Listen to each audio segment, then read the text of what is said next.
जय जय जय श्री राधे। परम पूजनीय माँ भगवती, माँ दुर्गा, माँ काली के इस पावन पवित्र प्रांगण में उपस्थित सभी भक्तजनों को व्यासपीठ से साधुवाद। हमारे समक्ष बैठे परम पूजनीय साधु संतों के चरणों में दास का कोटि कोटि प्रणाम। कहते हैं कि प्रभु श्री राम को गुरु बनाकर अनंत बलवंत हनुमंत लाला ने अपना सारा जीवन उनके चरणों में अर्पण कर दिया और एक ऐसी मर्यादा खींच ली कि अगर आपको भगवान श्री राम के दर्शन करने हो ना तो सबसे पहले अर्जी हनुमान जी से लगानी पड़ती है। और हमारे हनुमान जी के पास भी क्या कहा गया है कि राम दुआरे तुम रखवारे होत ने आज्ञा बिन पैसा। राम के द्वार के रखवाले हैं हनुमान जी। तो भला आप इस बात को कैसे समझ सकते हैं कि जिसकी शुरुआत ही श्री से हो, श्री अर्थात नारायण से, वह नारायण को ही गुरु मानकर आगे बढ़े हो तो उनके ऊपर प्रभु श्री राम की कृपा कैसे नहीं होगी।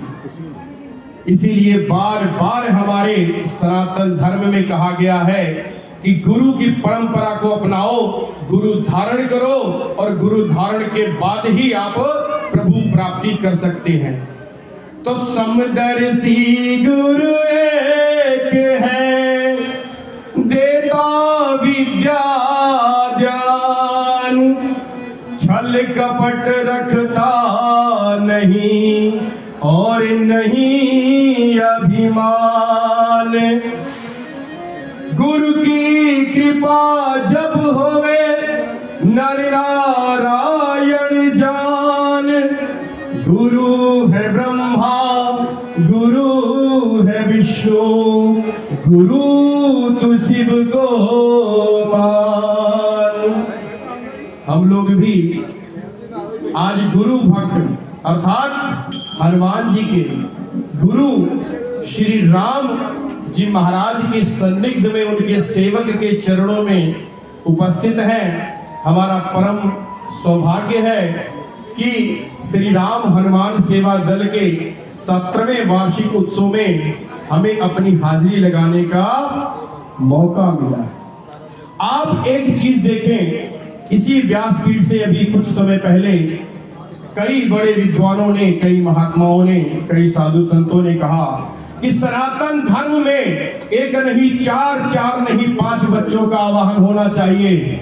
मैं इस बात का समर्थन करता हूं, लेकिन जब होगा तब होगा। आप इसको क्यों नहीं देखते कि आपके घरों में जो बच्चे आज हैं, जो आपकी गोदी में पल रहे हैं और जो धरती पर खेल रहे हैं, उनके अंदर आपने सनातन धर्म के संस्कार को कितना दिया है।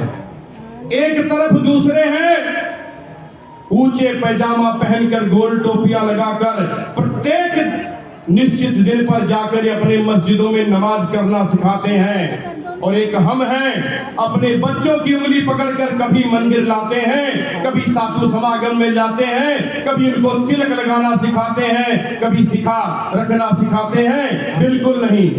हमें हमारे बच्चे कहाँ होने चाहिए? हाई फाई सोसाइटी में। हमें हमारे बच्चों को फटी जीन पहनाकर घुमाने में बड़ा आनंद आता है। हमारे बच्चे जब भगवा धारण नहीं करेंगे, उनके हृदय में सनातन के प्रति जब भाव ही नहीं होगा तो तुम सनातन की रक्षा कैसे करोगे? सनातनी होने के लिए जरूरी है कि तुम्हें पहले सनातनी वेशभूषा को धारण करना होगा, मन में सनातन जागृत करना होगा। और कहा भी इसी व्यासपीठ से गुरुजनों ने कि माता को निर्माता बनना पड़ेगा। अरे माता निर्माता है, थी और रहेगी, उसे बनने की जरूरत नहीं है। जरूरत है आपके हृदय को परिवर्तित करने के लिए। आपके हृदय में जब ये भाव होगा हमारा सनातन धर्म ही एक है, आदि अनादि काल से है, अनंत काल से है और आज है और रहेगा। हम बड़े जोर शोर से कहते हैं कि प्रेम से कहो हम सनातनीय हैं, जरूर कहो, लेकिन सनातनीय होने का फर्ज भी अदा करो। और फर्ज किस तरह से अदा करना है आपको। अभी अपने व्यक्तिगत जीवन के परिचय में राष्ट्रीय अध्यक्ष माननीय श्री पवन गुप्ता जी ने बताया कि जब वो 8वीं और 10वीं की क्लास में शिक्षा ग्रहण कर रहे थे, उसी समय उन्होंने सनातन को अपना लिया और सनातन के प्रति अपने आप को समर्पण कर दिया। और इनकी समर्पण भावना को देखते हुए पंजाब गवर्नमेंट ने इन्हें सरकारी सुरक्षा प्रदान किया। बहुत अच्छी बात है, लेकिन एक बात आप ध्यान रखें, जिसके नाम में ही पवन हो उसके ऊपर मेरे पवन पुत्र हनुमान का आशीर्वाद कैसे नहीं होगा। जिन्होंने 17 साल पहले श्री राम हनुमान सेवा दल की ये नींव रखी, उस नई नींव से सभी को, सभी सनातनियों को, सभी भारतवासियों को, सभी हिंदुओं को, यहाँ तक कि पंजाब के प्रत्येक जिले में, प्रत्येक शहर में और इससे उद्भव होकर अयोध्या में, मथुरा में, काशी में शिवसेना हिंदुस्तान की शाखा श्री राम हनुमान सेवा दल ने अपने प्रवचन और भक्ति समागम से राम भक्तों को इकट्ठा करने का जो प्रयास किया वो सराहनीय है।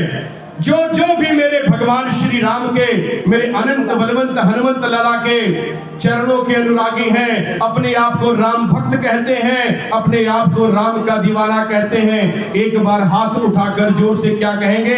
अरे श्री राम जय राम जय जय राम, श्री राम जय राम जय जय राम, श्री राम